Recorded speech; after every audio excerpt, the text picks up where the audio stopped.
guys, welcome back to my channel, Bella15. I'm Bella, and today we're going to be doing a read aloud. It's from Black History Month, and it's a good book to read on Black History Month. This is a book about a little girl, and she marched her way, and she got everybody together. I think this is a really good book. Let's get into it. The Youngest Marcher by Cynthia Levinson, illustrated by Vanessa Brantley Newton. The story of Audrey Faye Hendricks, a young civil rights activist. Whenever Mike flew into town, Audrey and her mama cooked barbecue ribs, stewed greens, sweet potato souffle, and Audrey's favorite, hot rolls baptized in butter. Other folks knew Mike as Martin or Dr. King. The Hendricks used his nickname. They did the same with other ministers too, like Fred Shuttlesworth and Jim Bevel. After Mike blessed the feast, Mama expected Audrey to keep still during supper. But when grown-ups talked about wiping out the segregation laws that kept black and white people apart in Birmingham, she just had to speak up. Audrey intended to go places and do things like anyone else. I want to eat my ice cream inside Newberry's. I want to sit downstairs at the Alabama. I don't want hand-me-down school books, but stools at the counter, plush movie theater seats, books so fresh that they'd crackle when you open them. Those were for white children. Hush, hissed Mama. 9-year-old children should not speak in front of company, especially ministers like Mike, Fred, and Jim, who are bringing dreams of justice. Audrey knew all about segregation. She knew to pay the driver at the front of the bus, then step off and walk around the back door. Drink from the fountain with the dirty bowl and warm water. Use the freight elevator at department stores downtown. Front row seats, cool water, elevators with white-gloved operators. Law said those were for white folks. Every Monday night, Audrey and her mama and daddy and her aunts, uncles, and cousins joined neighbors and friends at Fred's church for worship, fellowship, and testimony. She sang and swayed along with the movement choir. Her voice spirited and spiritual. Black and white together, we shall overcome. For once, she didn't have to keep still. Then came testimonies. White store owners won't hire me. Ku Klux Kluxers chased me. Policemen called me names.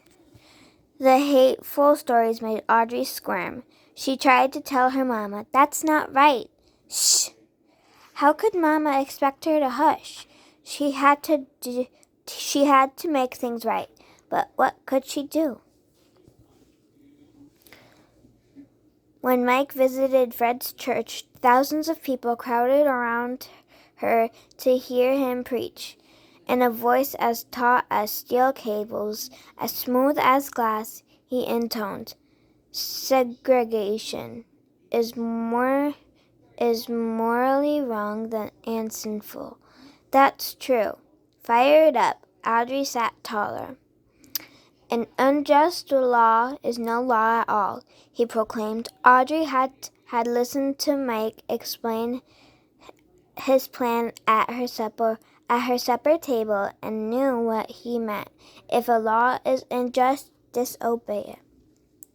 Sit down inside Newberry's. Picket those white stores. March to protest those unfair laws. Why, even marching was against the law. Then get arrested. "Fill the jails," Mike exclaimed. "Fill Birmingham's jails so full that policemen can't squeeze in one more person. Pack cells so tight that police will have to quit arresting people for demanding their right." Audrey just knew Meg's plan would work. She twisted her pew to see which grown-ups would walk down the aisle, volunteer for jail. But they mostly stayed put, eyes staring at their feet, hands on their knees. Feet, hands, and knees didn't move. Fill the jails, Meg pleaded, meeting after meeting. But heads shook all around her. Audrey heard no. Best not break those segregation laws. Boss man will fire me. Landlord will evict me. Policeman will beat me. If nobody protested, Mike's plan would fail. Police could keep arresting anyone, anytime, for anything, forever. Audrey would never be able to go places and do things like everybody else. One night, Jim announced a new idea. If grown-ups won't do it, fill the jails with children. Audrey leaped to her feet. I want to go to jail, she declared. Mama looked deep and saw that Audrey's eyes begged. Please.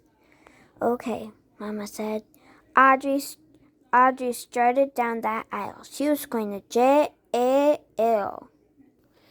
2 mornings later, she put on a fresh pressed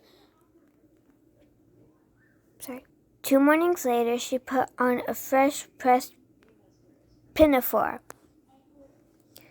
and shiny Mary Jane's turned down socks. Protesters got to look nice. In the meantime, her daddy bought her a game to help her pass the time in jail. Her mama and daddy took her by Center Street Elementary to tell her teacher she'd be absent, maybe for a whole week. Miss Wills wrapped her arms around her. Audrey knew she was proud of her. She said goodbye to her grandparents. You'll be fine, her grandmother said. She knew Audrey would be brave. So did Audrey. Even before she reached the door, Audrey heard loud voices chanting freedom songs. Inside, hundreds of big kids called out to friends and crowded around signs for their high schools. Parker, Carver. Her head swiveled. Where was the sign for Center Street Elementary? She was the only protester from her school, the youngest child in the whole church, and she knew no one. Audrey huddled by her parents in the basement. But then Jim lined her up with the others, 2 by 2, and the door swung open. Audrey straightened up. She was going to break a law and go to jail to help make things right. Clutching a protest sign in one hand in her game, in the other, Audrey marched out the door. She stomped and sang. Ain't gonna let nobody turn me around, turn me around, turn me around. Half a block from the church, a white policeman stopped Audrey. He pointed toward a police van. Someone sentenced 1 week in juvenile hall. A matron locked Audrey into a day room with 24 other girls, all older, all bigger, all strangers. Audrey sat down alone and slipped the cover off of her game. I told you to sit down, the matron yelled. Audrey jumped. She didn't remember standing up. The matron dragged her to a dark, empty room. When I tell you something, you do it, she commanded, or I'll leave you here. Trembling, Audrey quickly followed the matron back to the day room, put away her game, lied down her head, and cried. Jail was harder than she'd thought, and it wasn't fine after all. By evening, Audrey was hungry and tired. For dinner, soupy, oily tastes and grits. At night, a bare mattress with one thin sheet for cover. The next morning, no fresh underwear, no clean pinafore, no toothbrush. Audrey and her cellmates were let outdoors into an empty concrete pen surrounded by high prison walls.